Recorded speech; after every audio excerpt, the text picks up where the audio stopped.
BNP chairperson Khaleda জিয়ার সুচিকিৎসা ও নিঃশর্ত মুক্তিসহ সকল রাজবন্দীর মুক্তির দাবিতে স্থগিত হওয়া সমাবেশটির নতুন তারিখ ঘোষণা করেছে বিএনপি। দলটি ঢাকা মহানগর দক্ষিণের উদ্যোগে আগামী 10 মে শুক্রবার রাজধানীর নয়াপল্টনে বিএনপি কেন্দ্রীয় কার্যালয়ের সামনে এই কর্মসূচি অনুষ্ঠিত হবে। 6 মে সোমবার সন্ধ্যায় ঢাকা মহানগর দক্ষিণ বিএনপির এক বিজ্ঞপ্তিতে তথ্য জানানো হয়েছে।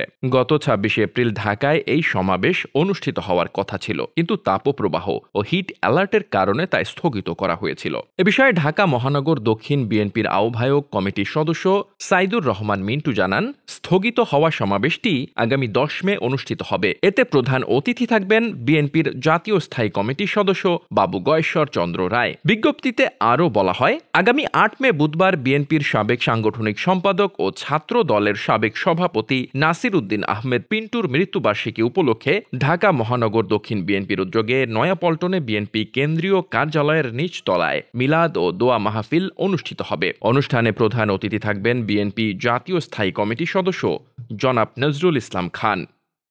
Desk report, বার্তাবাজার।